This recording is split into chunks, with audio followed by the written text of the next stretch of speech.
Hello' student, welcome to my YouTube channel. সকলোকে Imran Assam official YouTube চেনেলটোৰ স্বাগতম। চ' আজি আমি আছাম পুলিচ DME এক্সামৰ কাৰণে টপ 20 কুৱেশ্যন আনচাৰ আলোচনা কৰিম আৰু 20টাৰ ভিতৰত তোমালোকৰ কেইটা শুদ্ধ হয় তোমালোকে কমেণ্ট বক্সত কমেণ্ট কৰি জনাবা। চ' গতিকে বলক আমি পলম নকৰি আজিৰ ক্লাছৰ প্ৰশ্নবোৰ মাজলৈ আগবাঢ়ি যাওঁ। চ' আজিৰ ক্লাছৰ প্ৰথমটো কুৱেশ্যন নম্বৰ 1। চাহক অসমৰ ৰাজ্যিক পানীয় হিচাপে কেতিয়া ঘোষণা কৰা হৈছিল? অপশ্যন দিয়া আছে 4টা। ইয়াৰ অপশ্যন 4টাৰ ভিতৰত শুদ্ধ উত্তৰ হ'ব option C. Option C is the correct answer. 2011 2011 চনত চাহক অসমৰ ৰাজ্যিক পানীয় হিচাপে ঘোষণা কৰা হৈছিল। Next question number 2। অসমৰ কোনখন নদীক শৰ্মা নদী নামেৰেও জনা যায়? অপশ্যন দিয়া আছে বৰাক নদী, অপশ্যন বি কপিলী নদী, অপশ্যন চি দিখৌ নদী আৰু অপশ্যন ডি আছে সোৱণশিৰি নদী। চ' ইয়াৰ অপশ্যন 4টাৰ ভিতৰত শুদ্ধ উত্তৰ হ'ব option A. Option A is the correct answer. Barak নদী। বৰাক নদীক শৰ্মা নদী নামেৰেও জনা যায়। Next question number 3। নগা পাহাৰৰ পৰা উৎপত্তি হোৱা নদীখনৰ নাম কি? অপশ্যন এ কামেং নদী, অপশ্যন বি ভগদৈ নদী, অপশ্যন চি যমুনা নদী আৰু অপশ্যন ডি আছে বৰাক নদী। চ' ইয়াৰ অপশ্যন 4টাৰ ভিতৰত শুদ্ধ উত্তৰ হ'ব option B. Option B is the correct answer. Bhogdoi নদী। নগা পাহাৰৰ পৰা উৎপত্তি হোৱা নদীখনৰ নাম হ'ল ভগদৈ নদী। Next question number 4। অসমে কিমানখন ৰাজ্যৰ সৈতে ইয়াৰ ৰাজ্যিক সীমা ভাগ বতৰা কৰে? অপশ্যন এ 4খন, অপশ্যন বি 5খন, অপশ্যন চি 6খন আৰু অপশ্যন ডি আছে 7খন। চ' ইয়াৰ অপশ্যন 4টাৰ ভিতৰত শুদ্ধ উত্তৰ হ'ব option D. Option D is the correct answer. 7খন। অসমে 7খন ৰাজ্যৰ লগত সীমা ভাগ বতৰা কৰে। Next question number 5। শৰাইঘাট যুদ্ধৰ সময়ত আহোম ৰজা কোন আছিল? Option A Chakradhwaj Singha, option B Jayadhwaj Singha, option C Udayaditya Singha আৰু অপশ্যন ডি আছে প্ৰতাপ সিংহ।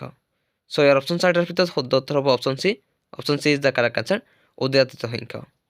শৰাইঘাট যুদ্ধৰ সময়ত আহোমৰ ৰজা আছিল Udayaditya Singha. Next question number 6। চেঁচামুখৰ যুদ্ধ কিমান চনত সংঘটিত হৈছিল? বিকল্প দিয়া আছে 4টা। ইয়াৰ অপশ্যন 4টাৰ ভিতৰত শুদ্ধ উত্তৰ হ'ব option B. Option B is the correct answer. 1523 চনত চেঁচামুখৰ যুদ্ধ সংঘটিত হৈছিল। Next question number 7। অসমত স্বৰাজ দলৰ প্ৰথমগৰাকী সভাপতি কোন আছিল?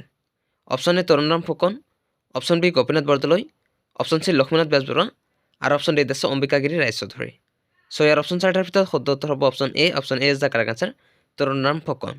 অসমত স্বৰাজ দলৰ প্ৰথমগৰাকী সভাপতি আছিল Tarunram Phukan. Next question number 8। হস্তীবিদ্যাৰ নাম পুথিখনৰ লেখক কোন? Option A Maniram Dewan, option B Surya Kumar Bhuyan, option C Sukumar Barkaith আৰু অপশ্যন ডি আছে দিলবৰ আৰু দচাই। চ' ইয়াৰ অপশ্যন 4টাৰ ভিতৰত শুদ্ধ উত্তৰ হ'ব option C. Option C is the correct answer. Sukumar Barkaith. হস্তীবিদ্যাৰ নাম পুথিখনৰ লেখক হ'ল Sukumar Barkaith. Next question number 9।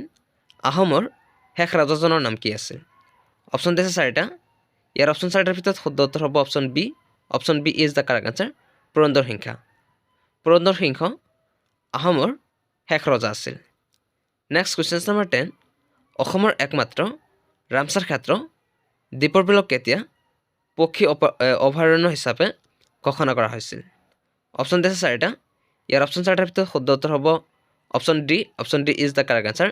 1989 চনত দীপৰ বিলক পক্ষী অভয়াৰণ্য হিচাপে ঘোষণা কৰা হৈছিল। Next question number 11।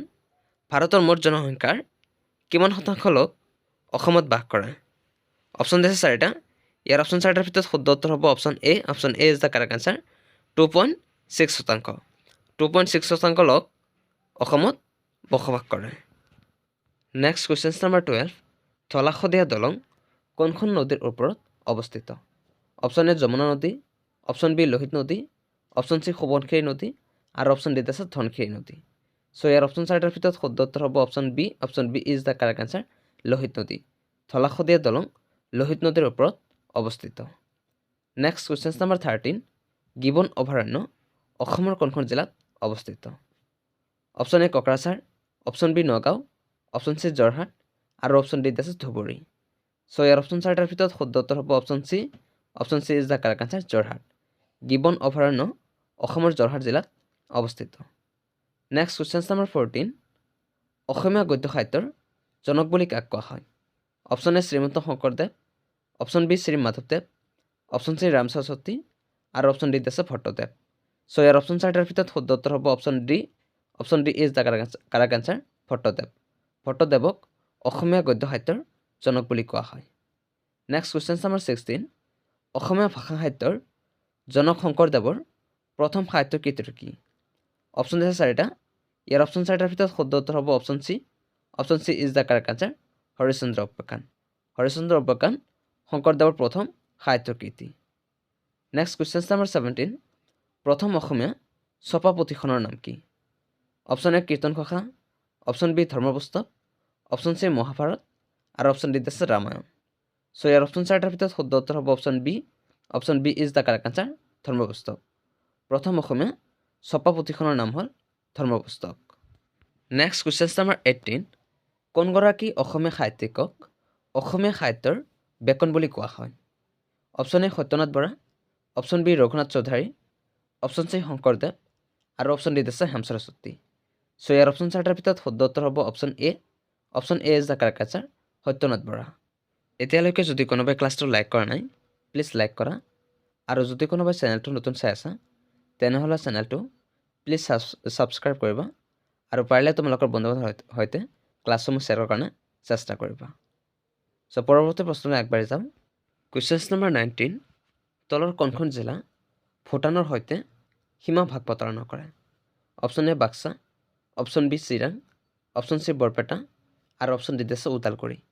চ' ইয়াৰ অপশ্যন 4টাৰ ভিতৰত শুদ্ধ উত্তৰ হ'ব option C. Option C is the correct answer, Barpeta. যে অসমৰ 4খন জিলাই ভূটানৰ সৈতে সীমা ভাগ বতৰা কৰে।